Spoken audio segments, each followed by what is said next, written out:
Welcome back to Draft Frames, going into the second half. Max, do you want to start with Dread? We could.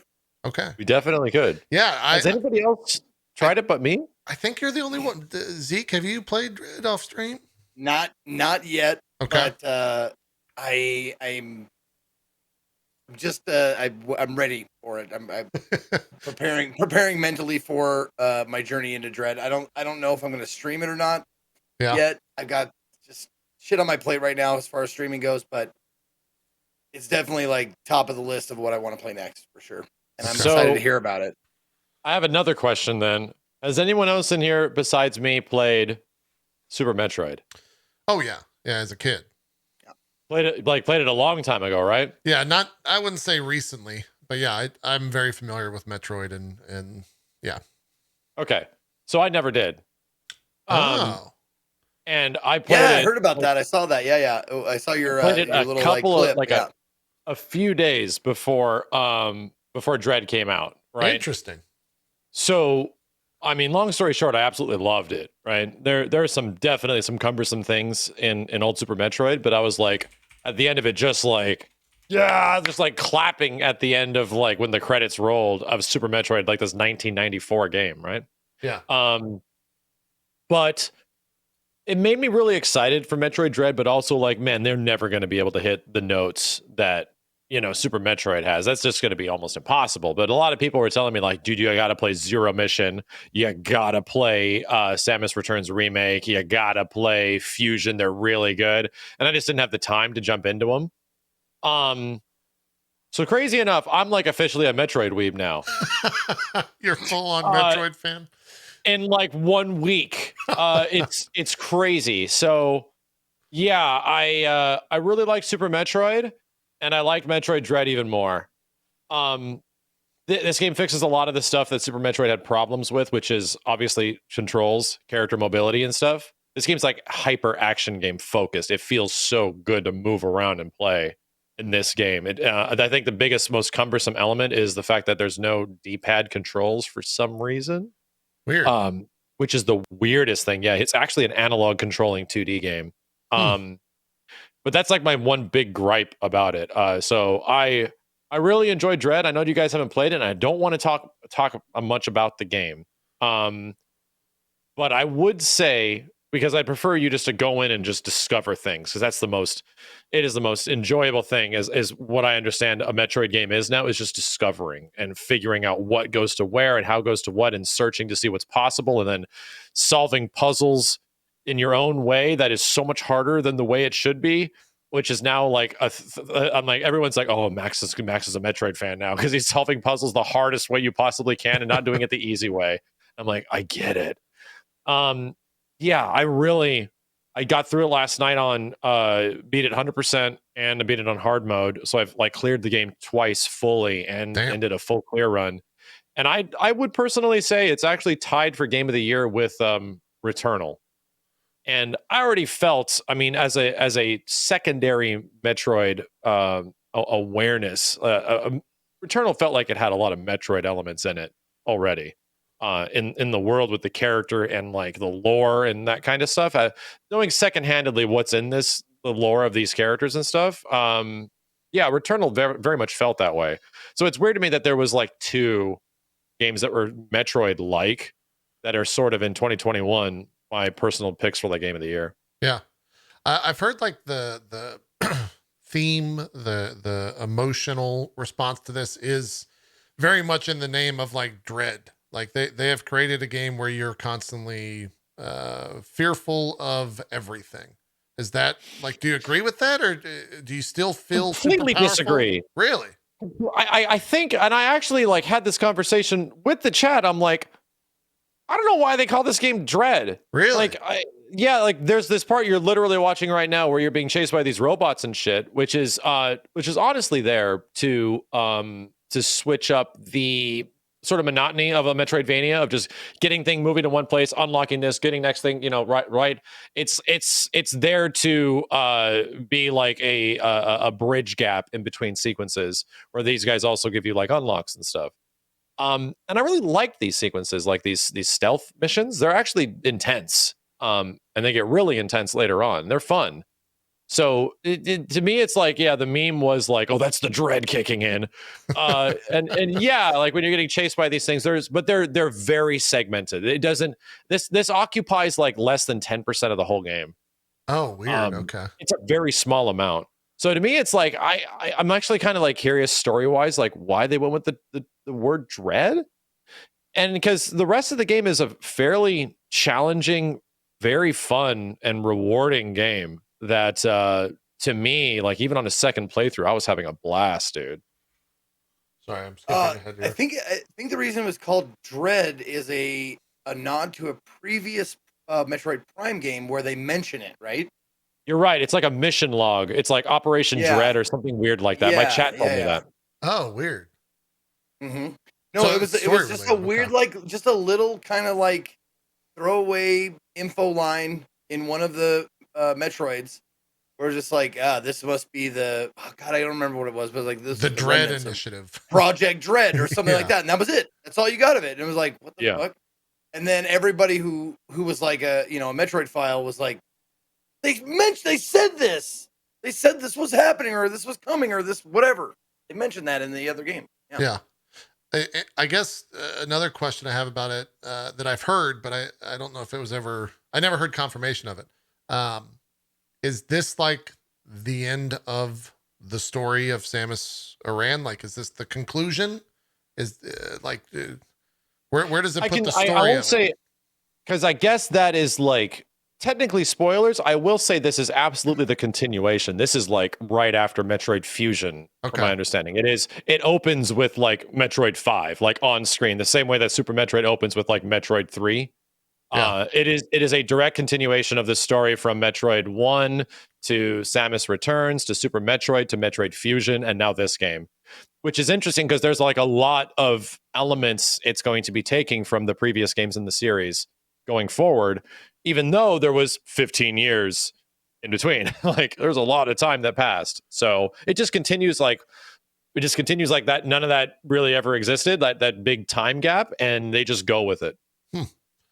I'll get away from the story related questions then, because I think we're wearing thin on what else I can ask you around that without spoiling stuff.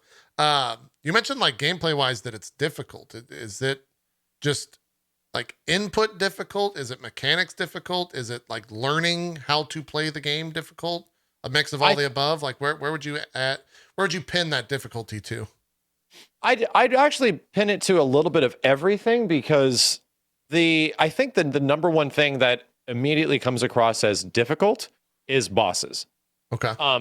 Bosses almost feel Souls-like in many ways. Dang. To the point where it's like, the more I started playing Super Metroid, obviously like a game from 1994, I started realizing, I'm like, dude, I'm getting like some serious Souls feeling in this game that's really old. The way like the environment control you at times, like if you're not perceptive enough, you're going to miss this thing. And if you are like, curious enough to actually explore these elements, you're going to get rewarded for it. I'm like, this is a big Souls element.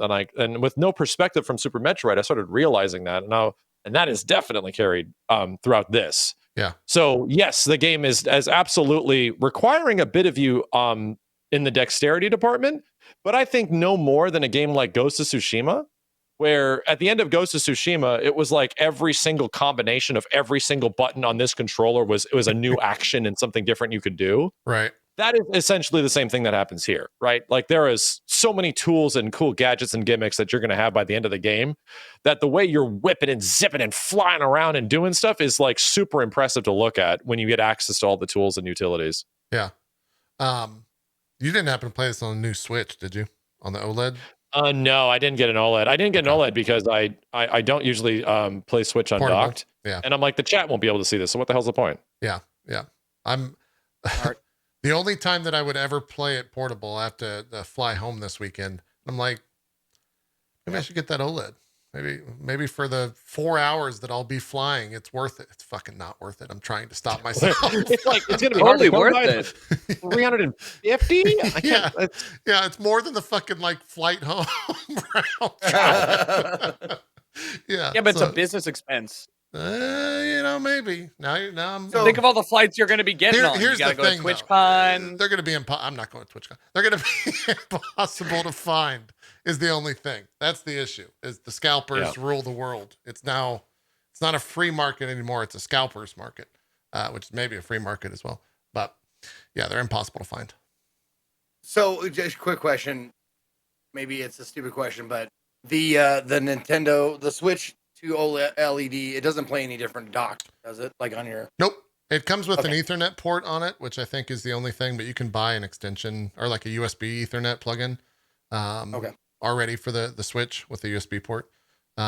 It's purely an undocked situation. And it's an OLED screen. If you've never, I think you might actually have an OLED as your TV. I think we've had that discussion before. So it looks good in that regard, but it's the same hardware internally, apart from being a different screen. And it's it's slightly bigger. I think the screen like kind of fills out the rest of the Switch rather than like cutting off on the edges. But yeah. Anyways, if you have an iPhone, I think the iPhones have OLED. The newer iPhones have OLED screens. Yeah. So, did you run in? Yeah, personally, I love this shit out of this game. Like, I can't even. Going from like no Metroid experience nearly at all. Like my experience was like, oh, this plays like a worse Mega Man. Back on like the NES and Super Nintendo, that was like my only impression that I had of the game. And to jump into like Super Metroid to eventually go to this, I was like, holy shit, dude, these games are good. Like, oh, I get it. Like I chat saw me like make the convergence to becoming a Metroid weeb, where I was just like started questioning sales and stuff like that. And they're like, oh, Max cares about Metroid sales. He's definitely a weeb now. He's definitely a Metroid fan now if he's talking about sales, boy. Like, that's a big thing. Yeah. Like, these games largely have not had like great sales in the past and stuff like that. So, and this is apparently charting very well in the UK, which is a big outlier of the US. Yeah, I saw it sold well. It's kind of hitting like before the rush of fall in a lot of ways for game sales, and I think they were also trying to capitalize somewhat on like Halloween and Dread, right? Like they marketed this game a little bit as kind of a scarier Metroid, and a lot of the commercials and whatnot, with the things that chase you. But as you said, it doesn't sound like that's the case when you play it. Yeah, it's actually kind of it's not that much of the game. Yeah. That does that. It's most of the game is really well crafted game design, progression, exploration. The map is huge. Some people will be like, dang, like you can get through this game pretty quick if you know where to go. Right. Yeah. My first playthrough was about 10 hours. But the map is like, from what I've heard, 3 times the size of Super Metroid. The reason for that is the reason why it might take a similar amount of like play time to beat is because in this game you're way faster. Like you get so much more tools to move quick, and you don't have to deal with like the loading screens in between rooms and stuff like that. Everything moves at like 3 times the speed. Oh, that's right. So yeah, like there's even on my second playthrough, I'm like, chat, where the hell am I going? I've already seen everything. Just tell me what direction of the map do I need to go? Because I just need to get the thing and go over there. And I have no idea how this insane web of this environment is connected. It's that huge. I don't know if it was an outlier tweet, but I did see that like they were almost complaining that the game was like too linear. Do you think that comment holds any weight? Is it not as linear as this person was saying at all? Was it just a complete outlier comment tweet that I saw? I don't think that's true. If the comparison is to Super Metroid, that Super Metroid is this vast open world game, absolutely not. Okay. And I don't want to spoil too much. This is maybe a slight gameplay spoiler. Okay. But the game has designed sequence breaks. So, for example, my second run of the game on hard mode, I went through the game knowing about a sequence break. And what that essentially does is that every single thing you unlock for Samus essentially leads you down a path to unlocking the next thing. So from like 1 to 1 to 1 to 1. And there's like a obvious first playthrough set order. However, with the knowledge of a certain couple of sequence breaks at the start, you get things much earlier than you are normally first playthrough intended. Huh. Well, what that does, it sets you down a daisy chain to unlock the next thing, the next thing, and the next thing in completely different orders. So the game is like different. Like I had to approach so much more of the game on my second playthrough with a different mindset because, oh, I don't have that yet, but I have this. So it was like my second playthrough was absolutely different than the first one because the developers put in multiple ways for you to essentially acquire these items, which is super smart because they require some pretty nutty tricks in order for you to get to them. Yeah. Zeke, I know you had a question. Yeah, Metroid games are one of the few games that I do actually kind of like 100% and get all the stuff and that kind of thing. Did you get all of the pickups on your own, or did you get some help? Like, I'm just doing 100%, so I'm just gonna ask for help in gathering everything. So the nice part about the UX in Metroid Dread is the game will highlight moments where things are missing. So you'll go back to your map and there'll be flashing parts of the map that are like, there's something in there. You just haven't found it yet. So it does like a Resident Evil 2 remake sort of thing where it's like, oh, okay, I'm going to go back and now that I got everything unlocked, I'm going to start revisiting the map. And I literally spent like 3 to 4 hours going back 100%ing the game and just going back to all the rooms I missed and all the different doorways I didn't unlock and just went through the whole fucking map and did all that. Yeah. So I got a little bit of help from the chat in some places because some places are genuinely hidden. But that's about it. And that's super fun. Like that, I'd never 100%ed a Metroid before. I didn't do it in Super Metroid. And it was a blast, man. Like, holy hell, just the amount of insane, like, I understand what a Metroid puzzle is now, where you have to utilize all these different tools in your mobility from like 6 screens over, and you have to carry all of that over here to do this thing way over there. I'm like, holy shit, dude. I'm like sitting here like racking my brain. So I'm like, if I go here, do that and do this, and it's like I have to turn the chat into yay or nay mode so they wouldn't spoil anything. So it goes about only. And I'm like, chat, is my brain too big here, or is it an executional thing? Yay or nay? I can totally see your fighting game brain like doing shit that does no purpose. It became a pretty dang fun chat experience trying to figure out all these crazy secrets in the game too. Yeah. I remember one of the joys and pains of playing a Metroid game is going like, okay, I got super bombs. You go like awesome. Then you come up against like a door. You're like, okay, let me try missiles on. Okay, let me try that. Yep. God damn it! You have to like leave and you have to come back again. It's like, okay, I got the super bombs. I got the super missiles. Fuck, another door. Shit. So the really cool part about this game, this is the shit that just like glazes over your eyes and you just don't even realize when you're playing it. And I really noticed it on the second playthrough is like the game design aspect, where you come back to an area and you're essentially revisiting the area on the second run, right? But this time you got a new thing. You got like super missiles or whatever. What the game does is that in this little spot up here, you see there's an item that was before unacquirable, but now the thing right in front of that item is what your new shit opens. So the game is naturally leading your attention towards these items with your new equips at all times. Like the game is very well designed in how interconnected this map is, where it's like you're kind of just going forward. And it feels like, oh, I'm going backwards though, but no, pay attention. You're going up here now. So that happens your entire first playthrough. And so much of my first playthrough is doubling back and running back and like, Jesus, I must have missed something. And I should have just been going forward. Like, I'm an idiot. Like, I kept doubting myself when I'm like, just trust the game. The game is telling you to go this way. Yep. A lot of, okay, come back for that. Come back for that. I'll be back for you.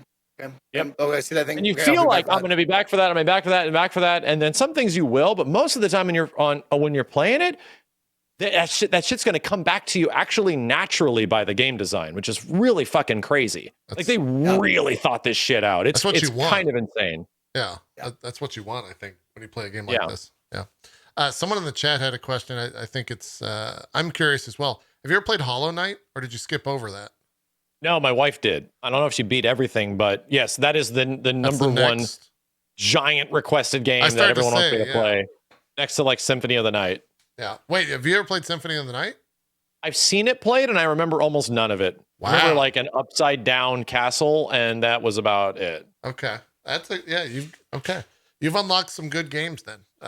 Yeah, no, right? You might be interested in, for sure. Did you play this? Did you use the Joy-Cons or did you have a Pro controller? Just out of. No, I used this thing. I had a converter. You had like a dongle or something? How the fuck does that work? I have a dongle, and I can't stand the Pro controller. I have connectivity issues with the Bluetooth on my Switch, and for some reason, I use a PlayStation 4 controller. This is better. Huh. Yeah, I would not use. One of the biggest gripes of the game is really the analog sticks and having to use analog sticks to control Samus. I think it sucks. And there's some tricks that actually make it difficult because the stick has to return to a dead zone and you need to go back fast. So that's one thing I honestly hope changes about the game is being able to control it with D-pad. Huh. I'm gonna watch the sequence to see how this thing. Oh, okay. So it can't crawl. By the way, explain them. What's the meme around Samus not being able to crawl? What's this whole thing? I need to understand this so the kids stop making fun of me. Max, help me out. It was some person that like played Metroid or Super Metroid for the first time, like memed about it like a decade ago when they got to like a small hole in the wall where that is meant for Morph Ball, and they're like they didn't have Morph Ball, and they're like, why can't Samus crawl? What the hell is going on? And that was about it. Okay, a fair question. Yeah, it makes a lot of sense. Well, cool. I think Zeke, you're already sold on this, right? You're gonna jump in regardless. Oh yeah. No, I've been waiting for a good 2D Metroid for a while now. Like, I'm not like I wasn't the biggest fan of the Primes. Like I played them and I was just like they're good. Fine. I enjoyed it. Experience, right? Yeah. And but I still remember like playing Super Metroid and going, this game is a fucking masterpiece and I love it.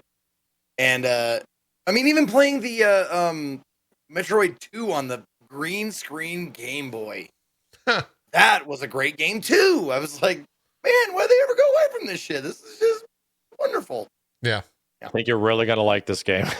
Yeah, I probably should play it for Game of the Year reasons. It seems like it's popping up on enough people's radar for being a contender of a top 10 list. So might have to venture forth whether it's off stream or on stream. But I'm glad you liked it, Max. It seems like you found a new gaming love out there. A new weeb. Yeah. The old Samus Aran. Yeah. JERICHO, let's talk. You want to talk Far Cry for a little bit? Yeah, sure. Yeah, I think you're the only one out of all three of us that have played it. Yeah, it's Far Cry again still. But like, spoilers. Here's the thing with it. Spoilers. I have a soft spot for Far Cry because I treat it like I treat Fast and Furious movies, where like it's just turn off your brain and play the game. And like, you know, is it really that serious? I was not a fan of the last one, which was you were in like backwoods Montana. Funny enough, me and Zeke both finished that one, I think. Yeah, that one was my least favorite out of all these. But Giancarlo's a fantastic actor, a fantastic villain. Really, like I'm playing co-op with Gold Glove. We've played every single Far Cry together pretty much in co-op mode. So this is just, you know, I fuck around and I don't do anything serious, and he plays the game strategically. So it's kind of it's a nice mix of play styles. But I mean, look, the game's fantastic looking. It is really big, surprisingly big, and they took out the tower shit where you climb up a tower and you gain view of your map. So they've actually done planning on how to get you around the map. You're on an island, multiple smaller islands. So like each mission is like a go to this side of the map, and you know while you're there, you might want to go explore for different stuff. So we're on the tutorial island. Okay. Still pretty big.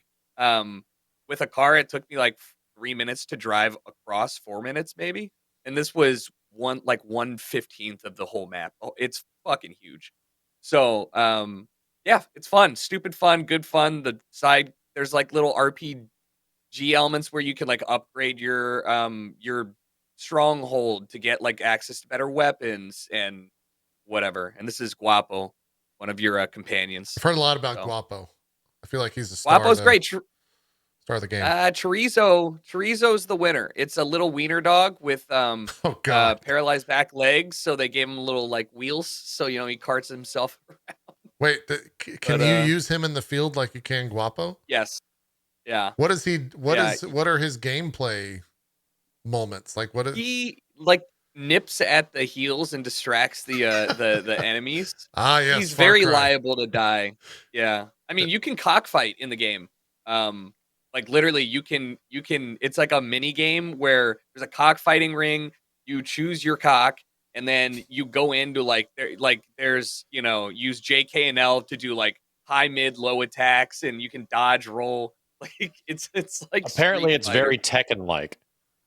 Yeah. Yes. Okay. Thank you. Yeah. Tekken. It's like a Tekken-esque, 3D but it is- fighter. Yes. Yeah. Almost. It's kind of weird, but I mean, you play Far Cry to enjoy the general absurdity of the combat. Like I have a giant, like a railroad stake gun. I don't know. It shoots like a Yeah. thing. You have a giant rocket launcher on your back. There's nothing serious about this game. The gunplay does feel good though. So That's good. hey, if you want it, like, good turn off your brain and play a game. And I think it's Far Cry's always had a pretty decent hunting, gathering, kind of side quest game where you can just play it not to advance the story and enjoy yourself. And they've done a good job expanding on that. So I'm pretty happy with it. I will finish it. Yeah. Let me ask you this. So how far? Well, how far are they go ahead. getting towards Just Cause territory, where you like grapple hook somebody's foot to like a propane tank and then go into space? That and was nuke what I it was off? going to ask. So oh man, God, you love Just Cause for it. It is Far Cry is like 50% of the way there, and I don't think they're gonna. It's not much bigger in like absurdity to the last one. Like I was throwing shovels as my primary weapon in Far Cry 4 or 5, right? Like it's absurd where it needs to be. You can still do crazy like physics engine glitches. I'm still like assassinating people in silly ways, but it's not grapple people to the airplane like and like have it take off. But Makes sense. Is Yeah. Giancarlo Esposito worth the price of admission and loan? Do you think he makes it worth It's a $60 $60 game, right? Yeah. No, I mean, I don't know. I hate recommending games because it's not like necessarily. what I guess what I'm asking is his performance of Giancarlo He's really Esposito's performances in like Breaking Bad or any other he's famous thing he's done. That was the second thing that I said, right? Like he's fantastic. Voss was like a really fun villain for me in Far Cry 3, I think it was. Giancarlo is currently my favorite villain so far. He does put on a great performance, yeah. I mean, he might be the reason that I buy it. People are saying $15 for Uplay Plus. Oh, do they have like a subscription? Yeah. They've got like a Game Pass thing on Uplay now, I guess. Some sort of similar system. I think they might actually had that for a while. I'd love to know. Yeah, I think they've had it for a minute. It's good on them. So for the 4 of you that have that, you can get it for $15. I mean, also Far Cry's tend to go on sale. I don't know if this is a game you need to play today right now. You could probably play it in 6 months and it'll be just fine. So maybe wait for sale if you're feeling it. $40 would be great for this, I think. Do you happen to know like if you mainline the main story, what the playthrough is? 17 and a half hours, according to how long to beat. And that's just main story, and Far Cry does a good job, like I said earlier, doing a bunch of Wait, what? I wish I'm looking at it too, and I was like, I'm pretty sure I was. I think I'm. Was this drug day on stream? Is that what just happened? No, I think I was making a pretty vulgar joke about like getting cummed on, if I'm honest with you. Got it. So, okay. All right. Yeah. As you do. So now you know. As you do. Yeah. I'm glad I asked. Cussy. All right. Cussy. It's probably a cussy moment. It's true. It's true, 11. So did we go over like how it looks and runs and stuff? Does it like make your graphics start smoke out or?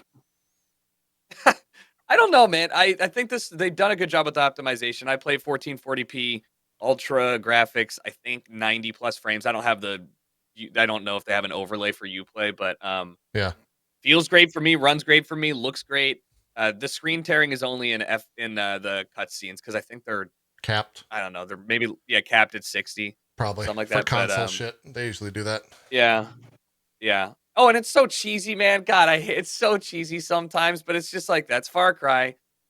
Like the second mission is go assassinate the president. And you're like, I'm sure this will all turn out just fine. Yeah. Like, Well, I think ever since like what 4, right? They started to slowly get into the absurdity, and you mentioned 5, and like me and Zeke can 5 both was attest so to bad shit. it was comically absurd. Yeah. And this one seems like they're doubling down on like the fun aspects. I think Max made a great call with Just Cause being a way to relate to this game. But yeah. I feel like Just Cause went too much into the Just Cause world and made it not fun. So Yeah, hopefully they don't like, approach that with this franchise. Yeah, here you have 3 weapons, 4 weapons crafting. You can upgrade. There's unique weapons that you can't modify but have unique statistics, like a pistol that just shoots. This is like the first day that I was playing through, but you like a pistol that shoots fire or poison or yeah. So I'm happy with that at the very least. And yeah, I would say it's like half of Just Cause. Not quite there. Story's pretty okay. Cool. So would you say, just real quick, people were talking every time a Far Cry thing came on, it was like everybody was like political or whatever. Like, how did it feel? Did it feel like preachy or shitty or whatever? I think the funny thing here is I mean I don't know if this is what they did, but like there's a longstanding conspiracy or rumor that Cuba has a cancer drug that they are just keeping to themselves as XYZ, which is kind of what this is based off of. Is it political? It's not any more political than the last one was, where you're like, it's all about cults, and at the end, it's like, spoiler, it's about drugs in the water, and you're like, what the fuck, right? I think they go about 60% of the way they could, or like of the way towards the political spectrum, just enough. You're like, yay, political game, and then and then it just takes a left turn, and you're like, none of this is even remotely close to being political. They're not gonna like. Yeah, it is what it is. It's not that crazy. Okay. Wait, is this how they handle is this main mission or this is a weird main missions? Yeah. Huh. Really weird.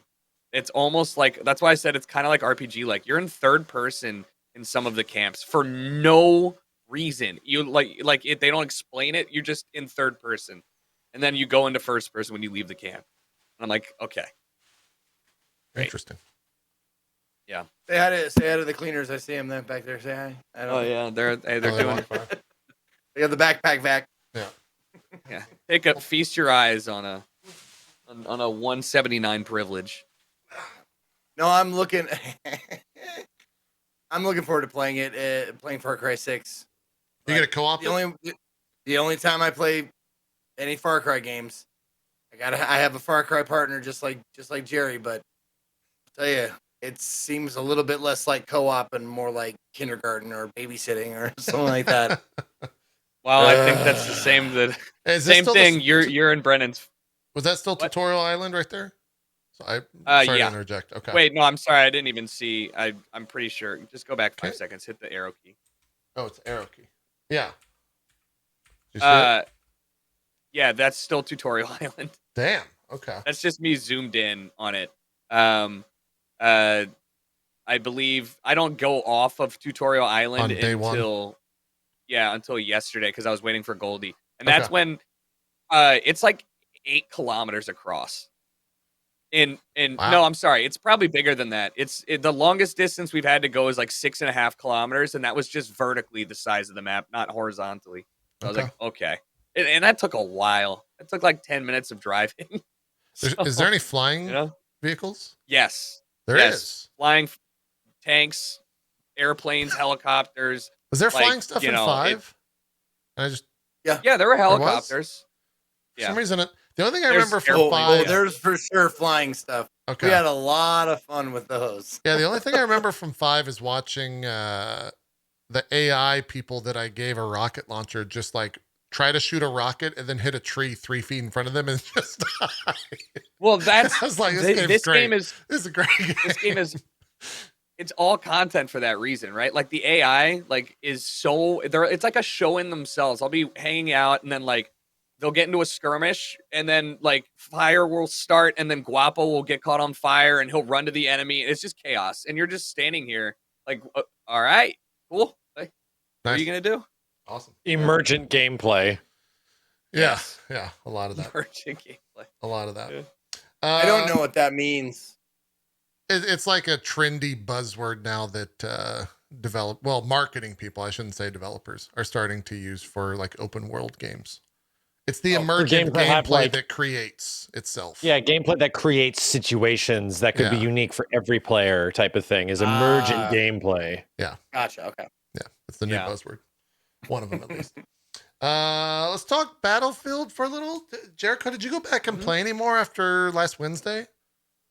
I played 6 hours, which was a lot for one map, one game mode. And let me tell you, that game felt way better than I thought it was ever going to feel. And I was pretty happy with all things that I was playing until I got off the game, and all my friends who are huge Battlefield, like, Smitty, Eli, love the game through and through, are like, man, this game's gonna fucking suck. Yeah, dude, I was the same way.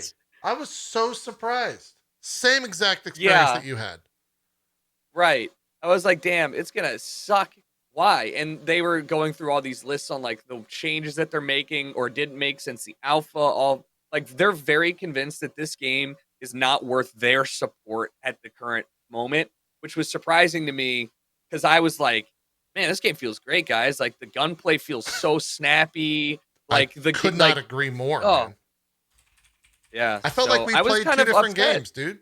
Like, because maybe I went as far as to like watch like Skill Up, YouTuber that I watch a lot of, and we generally share the same opinion, so I watch a lot of his content just for that confirmation bias, etc.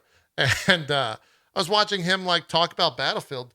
He fucking ripped the game apart, said it needed to be delayed again, like said this was not ready for launch. There's no way in hell that, 4 weeks or 3 weeks out from launch that they're going to be able to like ship this game in a working state. And I was like, dude, did we even play the same game? Because I had 0 issues from a performance perspective.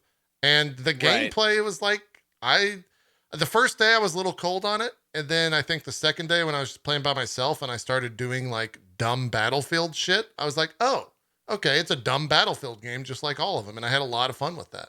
I went back like the third day and I had just as much fun.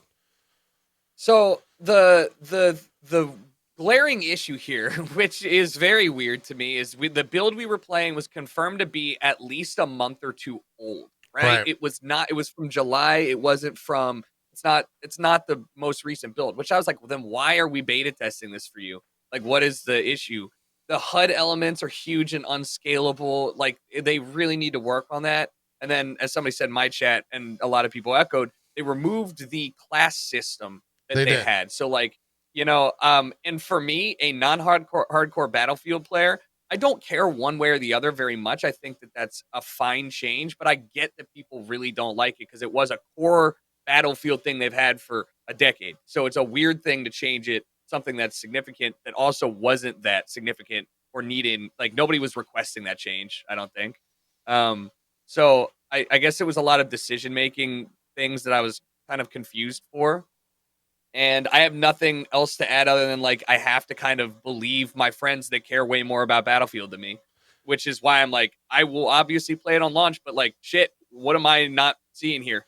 Dude, you take all the words, all the thoughts on the game myself, because I was the same exact way. I like enjoyed the game and I like streamed myself enjoying the game and like laughing and having fun. And then I'm like, wait a minute, was I not supposed to enjoy this? Like, stop having fun. Did I? Yeah, no, literally. Did I misconstrue with this experience to my audience? Do I need to apologize? Like, I was very confused. I'm sorry, I had fun. It was a strange experience. Everything you just said, I think I will echo. I do think there definitely are issues. Like, where the fuck is the global scoreboard? How the hell do you not have a global scoreboard in an FPS game where it's 64 versus 64? You got to know if you're, you got to know where you stand, or else you can't like. I hope they didn't do this, but like, I want to be able to say, man, that guy sucked just like I thought he sucked because I could see on the scoreboard he went 1-10 or some shit, right? Like, that's part of the Battlefield experience, part of the FPS online experience. But I could totally see where they would not put that because of assholes like me, right? Like, they don't want to give us the ammunition to be able to say like, oh, well, we lost because this guy went, he had 30 deaths or something like that, right? Like if we had those 30 tickets, then we would have won type shit. A lot of these big scale FPS games really try to scale everything down so that the people that aren't good don't feel as bad. Right. Right. Because that represents a very large majority of people that are playing the game, you know? Yeah. And JERICHO, you might be best to speak to this because I think you played more Call of Duty than all of us probably combined. A lot of people said that they Call of Duty-fied Battlefield. How do you? Oh yeah, they did. That's why I love it. Is that why you think people are also upset a little bit? The movement, I literally got into the game and started running, and I stopped, and I was like, oh man, this feels like COD movement. It feels a little bit like Apex. Like the way that you run in Battlefield of old, you had heft, you were kind of clunky and unwieldy. Like your movement as a character felt more close to Tarkov. I don't know how else to explain it. Or like even Halo's old movement speed than what it currently does. The same with Halo. They totally codified Halo movement, and it feels way better in my opinion. So I like it. It makes it faster. And for a game that's this size, like you need the at least the illusion of speed because it's a long run. And so the sliding in the game is Call of Duty-esque. It's yeah, I think it's for the better, but I mean, it definitely will feel different than old Battlefields, and for that, I see a lot of people maybe not enjoying it. Right. Yeah. One of the common threads through a lot of the complaints of the game that I saw is in other Battlefield games, you didn't have to be like an aimer. You could grab support and like get a blowtorch and sit there and like hold down the mouse on repairing a vehicle. And the way that they get around repairing vehicles in this game is they just automatically repair if you're out of combat through some nanotechnology. They don't really explain it, but it's in the future. So they just auto repair vehicles. Yeah. Nanomachines. That's awful. Yeah. There's no repair function. And so like that seems like they more just want to get players into the fight. Right. I can see the pros and cons of that 100%. And in the same way that Warzone eliminated like essentially attachments and all that kind of shit that was all over Blackout, where they're just like, hey, we just want people to loot less, fight more. And it feels like we want people to not worry about all these remedial tasks, go shoot other people. Yeah. Chad is saying there's a repair tool, but to me, it seems like a complete misstep because you would have to equip the repair tool unless it's like one of the 4 class abilities. But I thought the engineer dropped the turret. And so it would replace like the recoilless M5 or the C4 or C5, I guess, as they call it in this.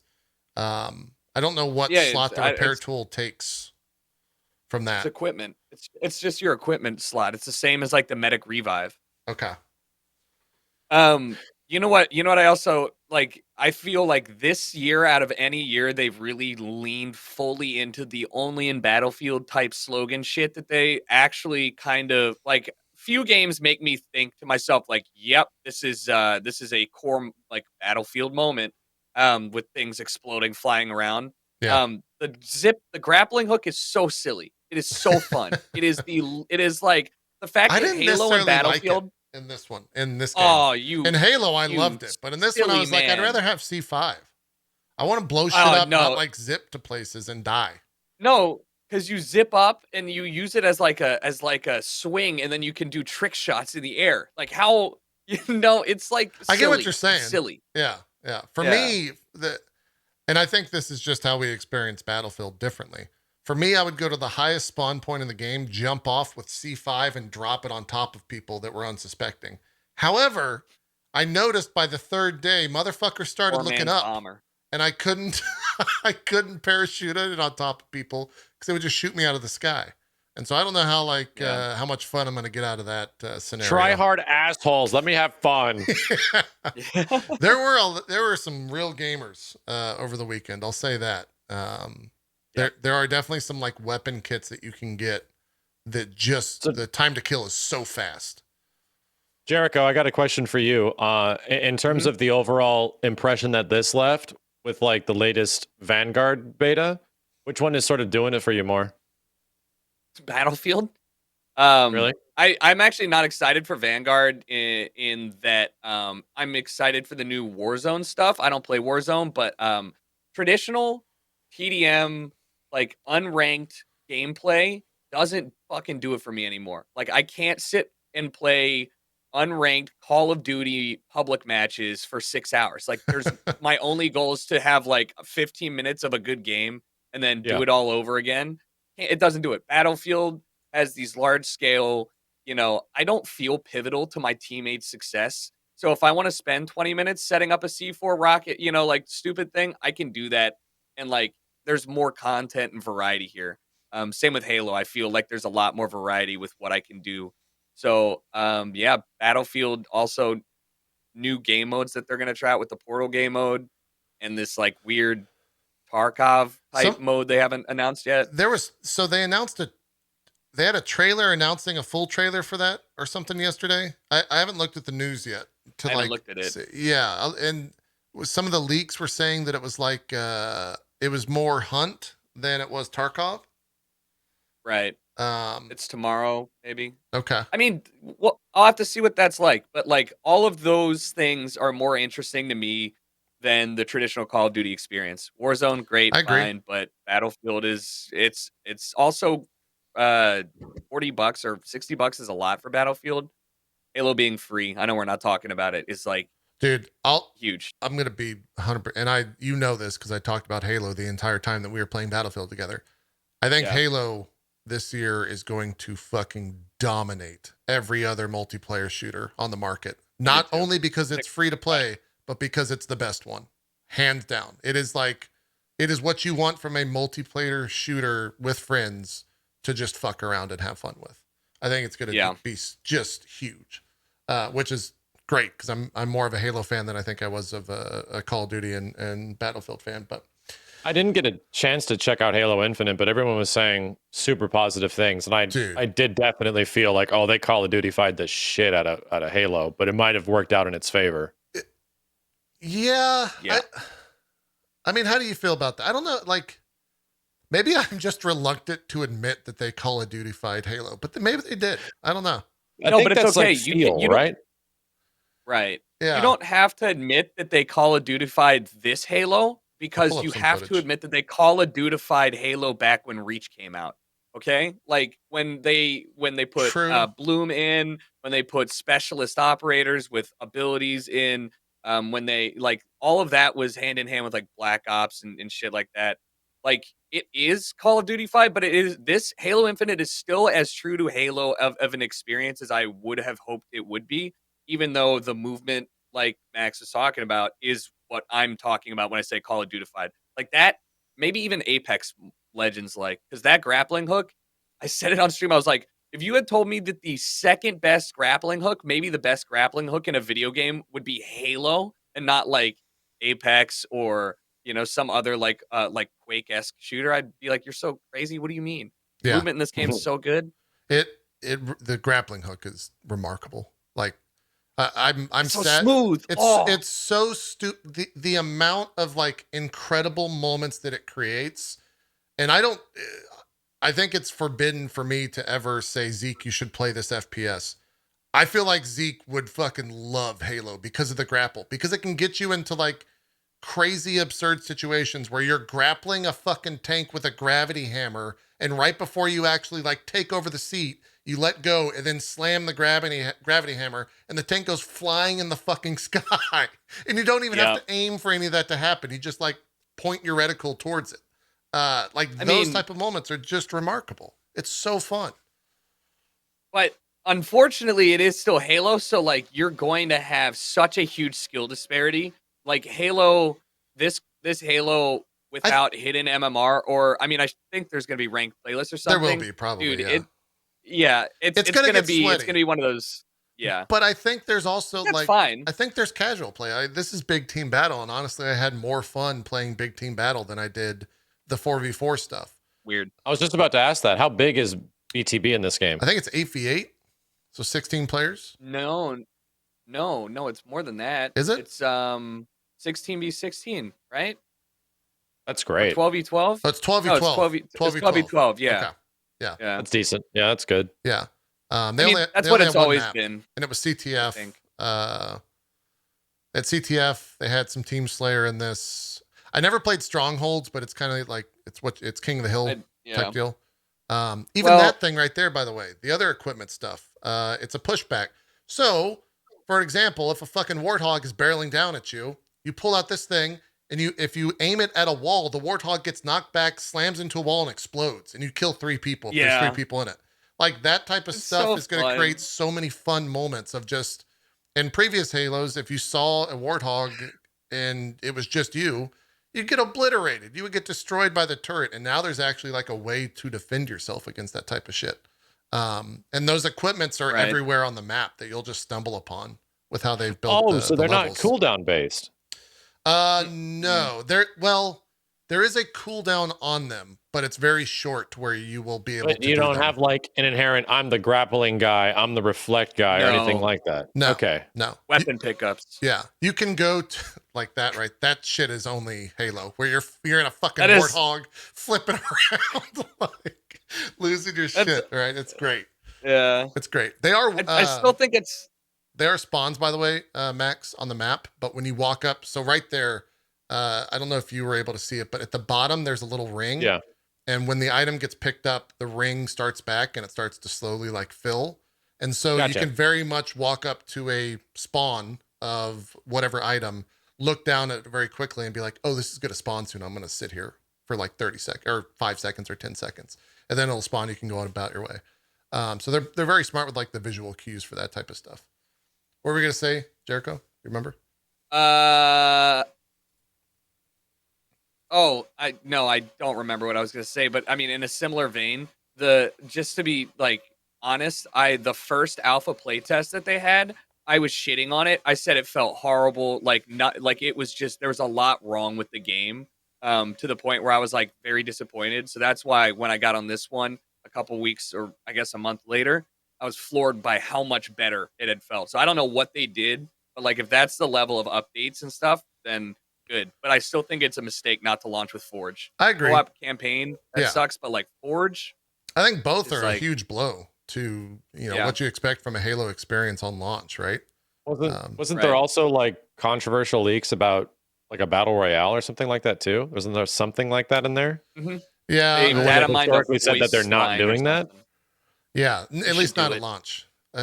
I suspect, being that Infinite is looking to be more of a service and like an online perspective, that 6 months, 8 months after the game's launched, a great way to get those people that played throughout those 6 to 8 months is to launch a BR mode, right? Like get people back in the game by announcing more shit. Which is probably why they don't necessarily mind delaying Forge and co-op campaign.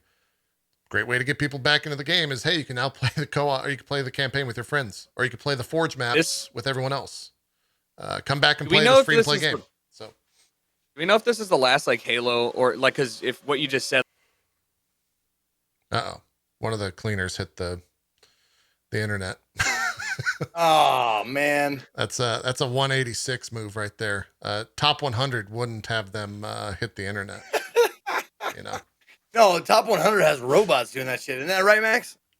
I talked about the battle royale thing, and they disconnected the wrong person's internet. Well, they looked and they said, "Well, wait, he's top 100. We can't cut his out." They tried to hammer of Dawn me, and they got JERICHO instead. It's true. We'll see if he shoots me a text or something like that. Yeah. So I mean, it's Halo Infinite. I cannot wait for this game to play out.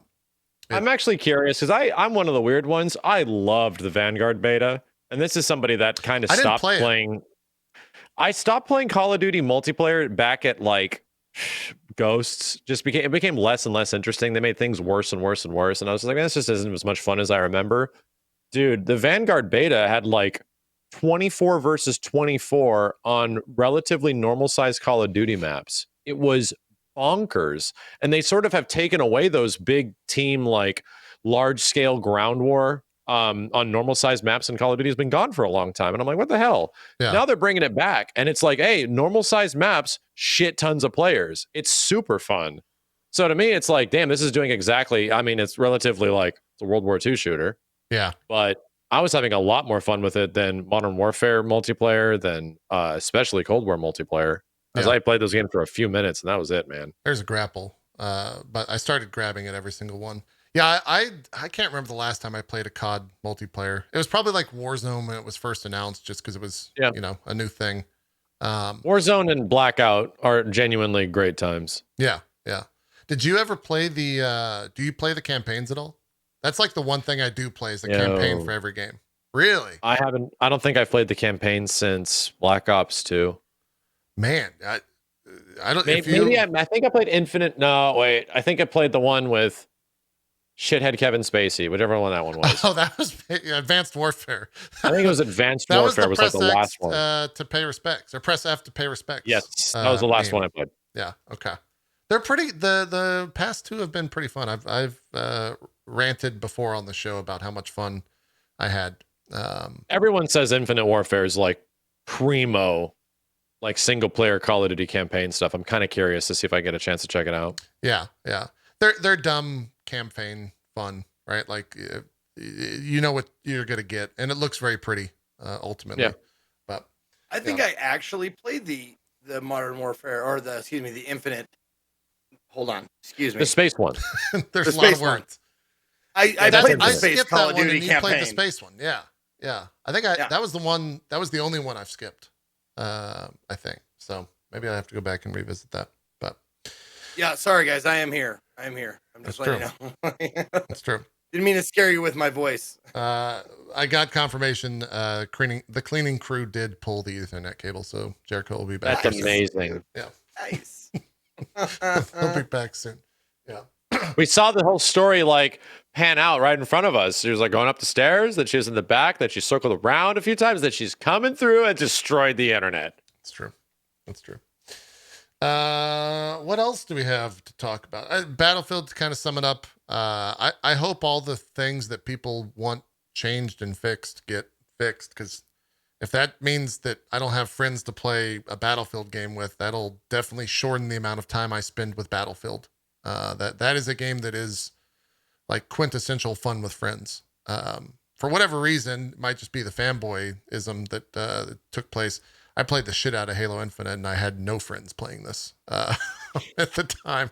I just popped into these big games and like had a blast, just playing with complete randoms. So I'll probably do more of that, most likely. It was a good time, and the matchmaking made it so I wasn't playing with like absolute sweat lords the entire time, so I wasn't just getting destroyed. We'll see if that's the case on launch. I think if you have a free to play Halo game, it's gonna be a lot of sweaties in those matches for sure. But maybe they'll filter them out. I don't know. What else do we have? Is there any other? Talked Far Cry, talked 2042, talked Dread, talked Infinite. I don't need to talk about. I was in the Final Fantasy 14 Endwalker media tour 2 weeks ago, but I'll talk about that after the stream. Max, are you gonna play Endwalker? Are you? I jumped on the hype train like back in July. Yeah. And if I only put in like a couple of hours into the game every few streams, you don't get very far. So No. I got to the point where I beat Heaven's Word. I did all the Alexander content and stuff like that. I got to the end of post Heaven's Word, and I'm on my way to Stormblood, and that shit took me like 2.5 months. So yeah, I'm like, this game is long, man. Like chat was giving me the impression like, oh yeah, you're at the end of Heaven's Word, you're almost there to Stormblood, and then we're gonna get to Shadowbreakers. It's gonna be a great time. I'm like, sick. And then like 4 weeks later, I'm just at the end and then beating Heaven's Word now. So I'm like, I'm really enjoying myself, but damn, I need to stop streaming every other game. Yeah. That sounds about right. So I'm unfortunately not going to be able to catch up to the hype train. I really wanted to, because it was like I want to like enjoy this the same way everyone else is. But yes, like the game does allow you to essentially casually play, and I had like a wonderful group of people that are helping me out and sort of like escorting me through the world. But damn, dude, that MSQ shit takes a long time. Yeah, and they I guess now, since there's no embargo, they said the game director told us that it's a lot longer than Shadowbringers, and Shadowbringers was 50 plus hours of 40 to 50 plus hours of MSQ. They said it's probably going to be 70-ish, I think, is what they told us. So There's a lot. That's great. Lot That's coming. great. Yeah. Like having too much content is a great problem to have. It's true. Yep. That means the entire MSQ will be over 300 hours for that game, which is wild to consider. That's so much fucking game time. Chat did remind me that we did some Back for Blood yesterday. Hey, this game's really good. I don't know if you guys know this, but this game's like phenomenal. I did not expect to be on this show saying that, but it's very good. They have like... How did you guys play the beta? I did, and I did not like the beta. Okay, so that was the impression I got from my circle of friends that were like, I'm like, oh, so we're going to be playing, not Left 4 Dead? And they're like, nah, we played the beta, don't worry about it. And I was like, oh, okay, then I'll just fuck off then. But apparently it's a lot better. Yeah, the beta, what's the best way to... So the beta was like, it was a demo. It was a vertical slice that was just the levels that were in it, and that was it. This one has like the connective tissue through the maps, aka some fucking proper ass cutscenes that like give you a little bit of a story thread as you progress through the actual game, which helps. And then they did some like balancing. So we started on veteran, so it's like rookie, veteran, nightmare or something like that. So we were playing on the second difficulty. You do not want to do that. You want to start on rookie, do a playthrough, go through on like veteran, or maybe bump it up to nightmare at that point. Starting on like harder difficulties without the actual cards, which is like the quintessential system in the game that really allows for progression, is just brutal. It's a fucking nightmare. But once you start getting cards, the game really starts to... If you think back for like Left 4 Dead, one of the reasons that I didn't necessarily like Left 4 Dead, which is kind of heresy, I think, in a lot of circles out there, was there was no progression, right? Like a map was the same the first time you played it, at least for me. Granted, there are some like random occurrences. In this one, you can have like actual character builds, and you can structure the way that your build develops by the way that the cards are given to you on each mission. In terms of where you just place the cards in your 15 card stack. And so like you can start with 2 or 3 different power-ups, and then, by like the third mission, you're going to have the power-up that gives you the ability to wear 2 primaries. Or for example, here, a thing that makes your pistol just absurd. You can see how fast I'm firing on these mobs. That's a 15 round clip or mag or whatever. And I'm just like dumping on these zombies. And I have 1,000 rounds because I have so much additional or percentage of ammo. And the only reason that I have like 1,000 rounds of pistol ammo is because of the cards that I chose to get there. And so it really added like a whole amount of depth to kind of that Left 4 Dead style gameplay that I didn't necessarily know that I wanted. It's almost like RPG-esque. You got hit with the emergent gameplay. I did. I got hit with the emergent gameplay. Yeah. So I was playing like a sniper pistol thing. This is one of the end of Act 1. There's 4 acts. 4th act only being 1 mission. I don't know how many actual missions there are in the game. Maybe 20, something like that. There was a good amount of like different gameplay. Some of those do reuse the same maps with like different timescales on them. Chat saying 37. Holy shit, that's a lot more than I thought. How is it functionally? Is it crossplay with all platforms or no? It is crossplay. Yeah. Nice. Yeah. We had randoms pop into our game yesterday that were definitely on Xbox. I was playing on the Windows Store. The people that I was playing with were on Steam, and we had 0 issues connecting with one another. It just kind of like worked essentially. Which is also, I don't know if you can go from PlayStation to Xbox though. I would hope so. But chat might have to correct me on that. It's also on Game Pass. So if you have Game Pass, you get this game, which is wild to consider. But chat's saying you can. So yeah, you can have Xbox, damn. PS4, PS5, Game Pass, PC folk all play together. Well, damn, I might actually be trying this out with my crew and just seeing, because it's a good proper spooky game. It's spooky. There are some it's funny you say that. There are elements in the game that are like jump scary. You can turn a corner and a random creature that's like stuck to a wall will just grab you and pin you down. And the way that they do it is kind of like jump scare in the mechanic, but yeah, it's a zombie game. Apart from that, it's also really cool if a horde spawns. So you can see there's cards, for example, that will put a 3-minute timer. So a horde comes every 3 minutes, which is just something you have to be cognitive of. But when that comes, you can actually like sit in a room and have them funnel through a door. And it's really fucking awesome. At the end of a horde, after they've all, been killed, the bodies pile up at the door. And so there's just a mound. So you see all the chaos. Yeah, there's just a mound of like blood and guts and mush of everything you just obliterated just right there with like blood splatter all over the wall. Collision? Yeah, like you actually kind of have to step over it. Okay. Now, when you come back later to that same area, I think most of the zombies have despawned. That's kind of how they get around it. But it's really cool when it happens because you're like, holy shit, like we just killed 70 zombies and they're literally right there in front of us on the wall, or on the floor, on the ceiling, depending on, what type of devices you use to get rid of them. I was definitely not expecting to enjoy it as much as I did. And definitely not like thinking about builds that I want to go back and use. Cause you can do, Zeke, this will speak to you. You can do a melee build. There are straight up melee perks to where like when you swing at someone, you will get lifesteal. If you can get those cards where necessarily that won't happen if you're shooting them with a gun. And they have like baseball bats, they have tomahawks, they have like, baseball bats with nails in them, that type of shit. All stuff that speaks to your arsenal that you prefer, Zeke. So it's definitely worth going and playing if you have a bunch of friends. Well, that's the thing. Like when Maximilian was like, yeah, I get my regular crew out. I'm like, man, that's gotta be nice.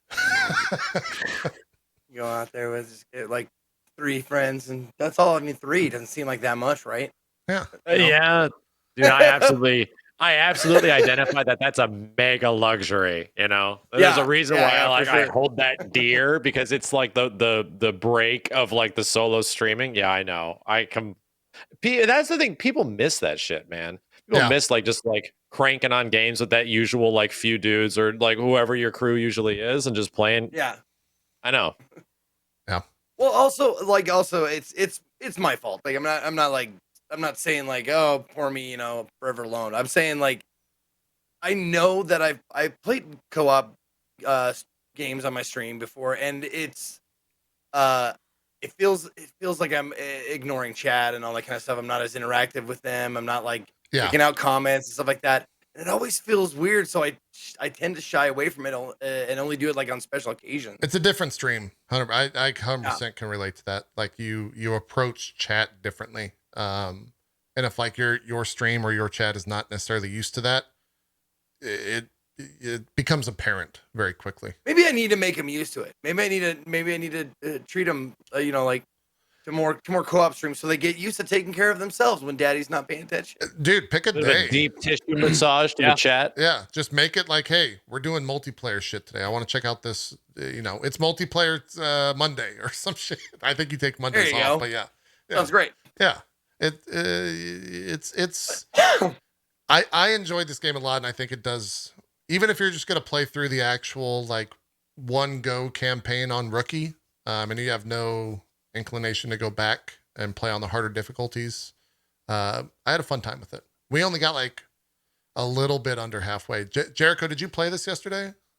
I didn't play it yesterday, and I'm not going to play. I'm going to play it in not this weekend, but next weekend with my group of group of boys. But no, I liked the beta, and it was fun. And yeah, you'll really like was full release then, right? Cool. Different I'm game. stoked. It looks good. Yeah, you actually convinced me. You guys have convinced me to give it a shot because we played Aliens Fire Team, which is fairly similar to this. So did we. Not even that long ago. That was great. Yeah, we had a good time with that. The like day or so that we played it. It was. This one feels like a much more fleshed out version of that game, if that makes sense. Though I think it's going to be a hard pull for you because, like, I think you're with the alien behind you. I think you may be a fan of aliens. I don't know if that's definitely didn't name my daughter Ripley. Maybe you like the alien stuff. Who knows? No worries. Yeah. but it's definitely worth it. I think Back for Blood is kind of a surprise that I enjoyed it this much. There's also moments where it's like, hey, you need to stop shooting these guys and just fucking run, right? Like you're not going to survive. The AI is smart enough to where if you're just like fucking around trying to loot, it's like, no. You're gonna start dealing with these creatures now, or you're gonna die. Oh, that's great. Yeah. So if you have like so you're telling me if you have a party member that's just a loot goblin, yes, and they just love being a loot goblin, the game is gonna come after and get them. Yep. I love it. Yep. We have to play it on stream now. Yeah, the AI is very good about that. We ran into a creature. So like in the beta, there's like special versions of the monsters, obviously, just like there were in Left 4 Dead. And there's a handful that weren't in the beta. One of them is called the Hag, and it's just this giant monstrosity that chases a party member, eats a party member, and then burrows down. And if you don't kill it, that party member dies. And I was unfortunately the victim of a hag yesterday. So I know firsthand how this works. Because if your party's not paying attention, you're just gonna straight up die. And they have elements in the game. So like if you're looking at a special monster, you can press Q and it'll ping that for everyone in the game. It'll say like burster here or whatever the type of monster is. So they did a good job of making that type of stuff interesting. This is one of those moments where we had one of the members just run because we got overwhelmed at the end of the level. And the mission was very much designed to just go. I think you're supposed to like nade some of the mines so they stop rushing you, but we didn't have any nades. So it's good. It's also on Game Pass again. So if you have Game Pass, just like the stupidest deal in video games. I don't understand. I don't understand. Someone should go back and watch all the drop frames that we've done. Put all of the things that we've said about Game Pass into one single VOD. Yep. Probably be like 2 hours long. It's stupidest deal. Yep. There's a boomer right there. He knocks back. This mission went to shit. It really did. Anyways, that's Back for Blood. Anything else? Did we miss anything? Zeke, next week we need to get an indie folk on the show and just do nothing but indies. How about that? That sounds great. Okay, because I know you did. I love that idea. Recently. We got to figure out who. We'll talk. We'll figure out who that is. Yep. Maybe just invite Rami back. Rami's probably the candidate for that potentially. He's the go-to. I'm wondering, like, I'm trying to rack my brain, like, who else would be a person for that? But Dodger as well, but Wednesdays are tough for her. Yeah. Dodger's good. Yeah. We'll see. Jericho, Max, anything else you guys played? You want to just shout out real quick? Shout out Gas Station Sim. Good game. I can't wait for them to update it. I'm not even lying. I played like 20 hours of that, and that one's the best sim game out right now. Okay. All right. I heard that shit was good, and I was like, "Are you kidding?" And they're like, "No, I'm not even kidding. It's actually fun." Sips played a lot of that. All right. I actually watched Sips play a lot of that. Fucking like sweeping the gas station and making sure he's got chips restocked, and it's wild. It's wild. I played Riders Republic last night for the first time. I didn't play the original beta. I had a sponsored stream for it, and I was like, "Oh, I intended to play this." Is it out? No, it's not out until like the 28th, I think. And I liked it. It was manic and crazy, and there were some interesting abilities and things you had to learn for every single course and demonstration. It seemed like a very populated world too. So I don't know. I thought it was seeing like 64 people flying down a mountain on dirt bikes is just like a sight to behold. Yeah. So yeah, I'm definitely curious. That feels like a very much like, oh, let's get the chat in here kind of game and just blast on some of these like big game modes, you know? Yeah. Yeah. Are you going to revisit it on launch, you think? I think so. I'm going to see what the best case scenario is and how community integration is, how we can get on like the same server, if not room or area. Cool. I'm looking at the games played. Also, Zeke, I do want to spend some time on Parasite Eve. I watched your clip of the end. Not next week for sure. I watched you fall victim to the The Yeah. save thing. I don't want to spoil it. We'll save it for next week. Motherfucker. Yeah. That was very fun. Having not seen Parasite Eve in like 20 years or so, whenever the last one of those was. That's a series they need to reboot. 15, 16 years old, I think. Yeah, I would love to see something like that. More, more Parasite Eve. Parasite Eve 1 is only like 10 hours long, too. Yeah. Have you played? They made a third one of those, right? Or am I making that up?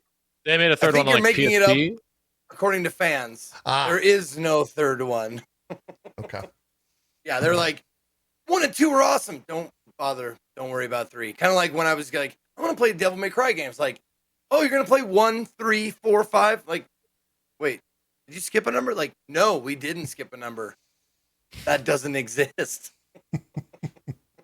Jericho. I wanted to say, Maximilian, if you ever get the inkling, and not just because I'm sponsored to play it, but the Castlevania Advance collection has 4 of the 3 Game Boy Advance games and 1 Super Nintendo game, in a package with like awesome quality of life shit. Like it's like did you ever play the Game Boy Advance games?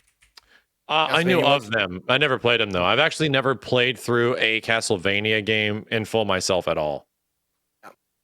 Man, you got a lot of games to play. Yeah, I played the shit out of the Castlevania Advance games and I loved them, and I was just really excited that not only I'm getting paid to play them, but they came to PC. They're really good. Yeah, that seems like potentially the beginning of the redemption arc of Konami. Potentially. Really, you think they're redeemable? I mean, they can be. They just gotta want to be redeemable. And that's do they want to be redeemable, you know? I mean, granted, there's rumors of a Metal Gear 3 remake and a Metal Gear 1 remake out there right now, and Bluepoint just got acquired, and it's confirmed that they ain't doing it. That's true. How do you feel about that Bloodborne remastered thing?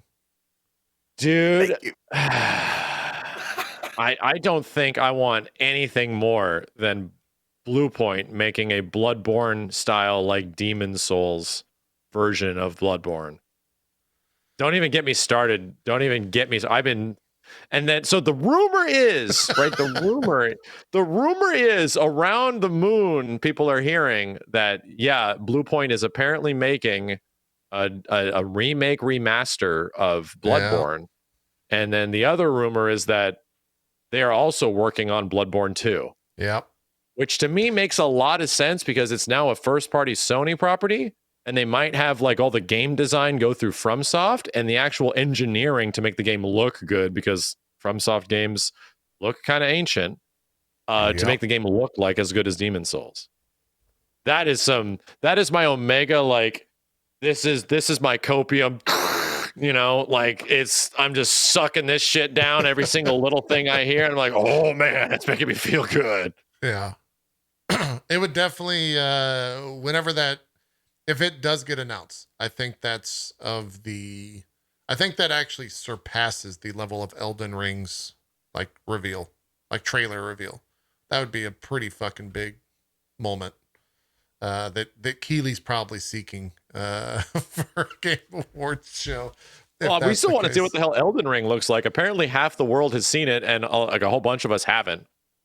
Oh, right. Yeah, so there was that trailer or the 15 minutes of gameplay event. Yeah, that still they talked about like a month ago now. We have no idea what the hell that game looks like. It's like, come on, man. Yeah. Yeah. This is a weird experience because we usually have a hard cutoff with this show at 3. I have one more question unless someone needs to desperately go. Then I will end the show. Great. I'm waiting for the question. What are you guys looking forward to for the rest of the year? I mean, there's a lot of, for me, it's like, I tweeted this yesterday. We hit PoE the end of the season and it's nonstop for 6 months. Like every week or every 2 weeks, there's just ginormous release that I'm over the moon with. So I'm sitting pretty in my camp, but I don't know about you guys. No, October 26th, like I don't have anything planned after that because that's Darkest Dungeon 2 early access. So. Right. That comes out end of this month. That's probably going to be incredible. That's what I'm doing. I have so much stuff to try and cram in between there, and I don't know how long I'm going to spend on it, but it's probably going to be half of fucking November because fucking Darkest Dungeon is a tough game. You got to start over sometimes, and you just I got wonder to how buy a much new content keyboard every there's gonna once be, in a while, though. and you got to buy a new mouse and maybe a new monitor every once in a while, and then you throw your camera across the room. Maybe you got to get that too. True. All very true. I think I'm actually, and it sort of just popped up, and it's honestly one of my favorite games of all time. I'm looking forward to playing Resident Evil 4 in VR. Yeah, that's a thing that exists. Seems like a weird, I hope it doesn't suck kind of situation, because RE4 has already been remade by fans and it's like amazing. Yeah. And I mean, it's practically still in the year, but Elden Ring, I guess, like there's January. Mario Party, which is fun, but I think like I want to play Vanguard, I want to play Infinite, and I hope they're good, but nothing that's like astronomical at the end of this year that really is like screaming to me outside of like a few games like that. Okay. Like I think Elden Ring is like the next really big one for me. Yeah. Yeah. I mean, I think I'm the same way. I'm not. There's really nothing that I'm desperately looking forward to. And I think that Halo and Call of Duty and Battlefield will have enough content to get me to the end of the year. And then there's a bunch of stuff. You know, we have Horizon and like all of the delayed AAA games are coming out seemingly in January, February, March. So New Year will be good. But I'm just coasting, I guess, for now. Yeah. Man, this might be the first time where I'm the one that's like, man, I got so many games to play. Because I'm usually the guy like, there's fucking nothing. I ain't got Right. Zeke, for you, I know you mentioned Darkest Dungeon. Anything else on your radar for the end of the year? Yeah. 1 second. Let me. For me, here, I'll read you my list while you're looking at it. I got PoE, then Guardians of the Galaxy, then Age of Empires 4, then Forza, then Battlefield, then Final Fantasy Endwalker, and then Halo Infinite. And then in 2022, we've got Elden Ring on the 21st, then Horizon Forbidden West on the 18th of February, Destiny 2 on the 22nd of February, Sifu on the 22nd of February. There's Saints Row in February as well. The Marvel game in March, Midnight Suns. Then I think it kind of dies down. Dude, we've completely forgot that Guardians of the Galaxy game is coming out in like a week. Yeah. Yeah. That's like this month. Yeah, that's the 26th. 13 days from now. Yeah. 2 weeks from yesterday is when that comes out. Are you guys hot? Max, where are you at on the Marvel fandom? I don't know where you're at there. I know Zeke is kind of whatever. Code has never seen a Marvel product in his life. So I'm usually not in good company when it comes to Marvel fans. I'm really into Marvel stuff. Movies, just the movies. Yeah. Yeah, I'm really into Marvel stuff when it's in association with Capcom. But I mean, when Marvel games are good, it's really fucking good, man. Like when those Spider-Man games are good, it's really good. And I'm hearing good things about the early gameplay previews of Guardians. Yeah. And it's actually like fun and witty and heartwarming, just like the movie. And I'm like, okay, maybe I'm actually really going to enjoy this, because like Avengers was not right, and it's not and has not turned into anything that is really interesting to me at all. But no, I'm super hyped about Wolverine. I'm like, this is going to be amazing. This is going to be friggin' great. Fucking, you goddamn right. And I'm really excited about the future of Spider-Man. So, yeah, I think I would love to be a fan of more Marvel games in general, and I really hope Guardians is good, because I don't want these games to be bad. I want these games to be fucking great. Same. Marvel deserves to have like, the IP is so good that Avengers just was not it. And I'm hoping that Guardians of the Galaxy is. I've been told very good things, just like yourself. So I hope that it ends up delivering on that. We skipped over it in the news, not necessarily super big news, but that Avengers thing, Marvel's Avengers added some XP bonus MTX into it after saying they would never. So that went about whatever, as you would man. expect. Put it on Game Pass for free, but then add in some XP boost as well for a little bit of cash. So yeah, it's hard to defend that one after I felt like I was the lone soul, like, oh, it's all right. It's okay. Maybe you should play this game. And now it's like, poof, I'm not touching that at all. So it's rough. Anyways, I think we're good. I think we can call that a show and get out of here. Jericho, did they put your internet back together? The cleaning people?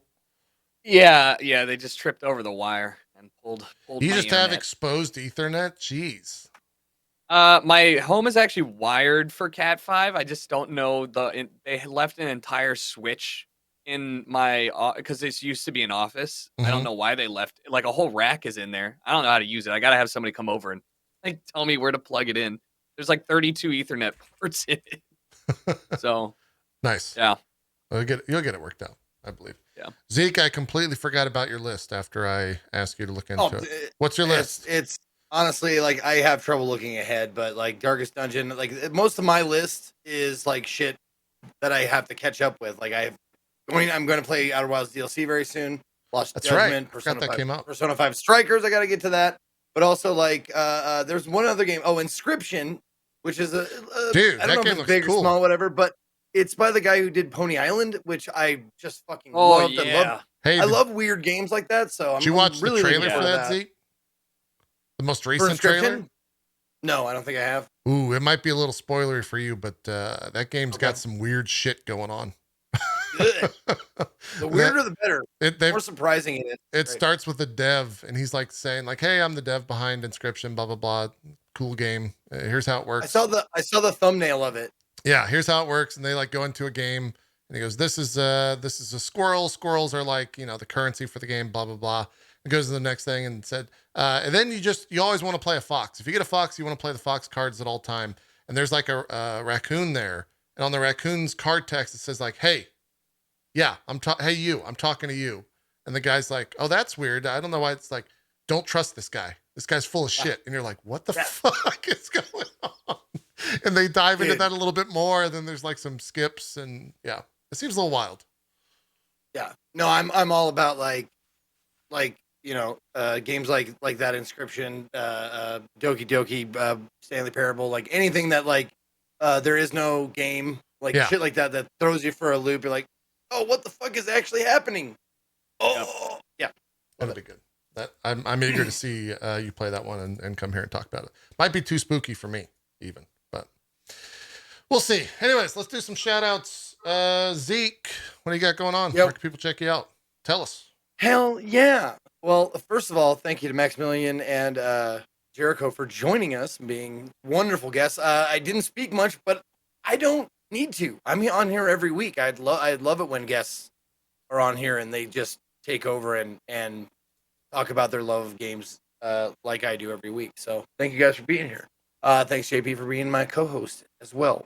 My name is Ezekiel III. You can find me at /Ezekiel_III on most platforms, or Ezekiel the Third, all spelled out on the Instagrams and the TikToks if you want to look at little 1-minute videos that we post there. I will be streaming in probably about I'm gonna give it about 45. I'm gonna go to the top of the next hour. 45 minutes from now, I will be back on live on the air with some more Castlevania Advanced sponsored stuff. I think we voted and the vote came in and it was Aria of Sorrow is what we're gonna be playing today. So if you want to check that out, that's happening in about 45 minutes. I will be on tomorrow at 10 a.m. as well, doing GeForce, showing off the GeForce Now, which is something I kind of did want to talk about. See, would get your opinion on it, JP. But and the other Next thing, week. and then after that part, we jump right into Echoes of the Eye, the DLC for Outer Wilds, which I'm fucking stoked. So that's what's coming up for me. Thanks for watching. Cool. Jericho, what do you got going on? Where can people check you out? What's coming up? Always. Why do I hear myself? Sorry. Always fun. Echo. Thanks for having me. Yeah. I will be live in an hour, so I got to make lunch. Playing some spooky games. We're going through all of the semi-decent horror games that are left because I've played most of them. I'm running into Dan's problem. If you guys enjoy music or if you want some DMCA free music, you can check out my record label Night Mode, all one word. We have a DMCA free label playlist on Spotify, SoundCloud, YouTube. You can find all our music there. And we have a song coming out this Friday that I'm super stoked for. So other than that, playing some spooky games in an hour. So hopefully I'll see you guys there. Yeah, and if you enjoyed the break music, it was night mode. So you can go check it out. Is that song also DMCA free for being every single song on the label is nice? And you don't need permission from us. You can just use it wherever. Fantastic. Good news. Max, what do you got going on? Where can people check you out? I'm sure you're tired. Yeah. I'm in the sort of same boat as Jericho, trying to catch up on some spooky games now that we're getting halfway through November. Metroid Dread has essentially occupied a lot of the last week for me, and I feel like I've kind of exhausted it to the point where I'm comfortable with moving on to other games in some way. So yeah, I would really like to play Silent Hill 2. I've never played it. Ooh. I know that Resident Evil 4 VR is coming out fairly soon. Never even have not checked out that game in VR ever, and it's going to be brand new. And then there's potentially other things like playing some more Bloodborne for Halloween, much less maybe trying out Castlevania Symphony of the Night and doing my own playthrough, like with the chat for the first time instead of watching other people play it, which I feel has been my entire history with it. But other than that, yeah, fighting game stuff.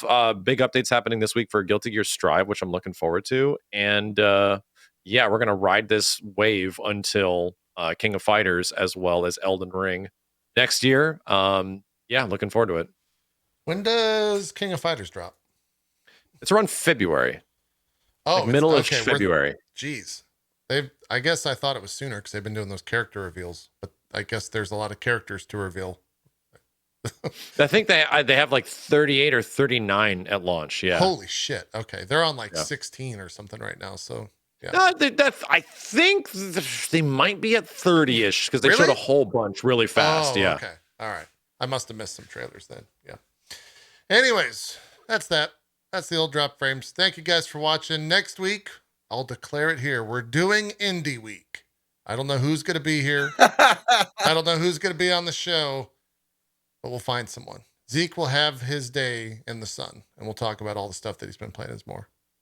It's going to happen. It's going to happen. You're going to regret ever saying that, JP. I'm telling you right now, I'm going to fuck this show into the ground. Well, look, just because it's indie doesn't mean you have to like drop the like level of the show, you know, Zeke. That's not what indie means. Oh, okay.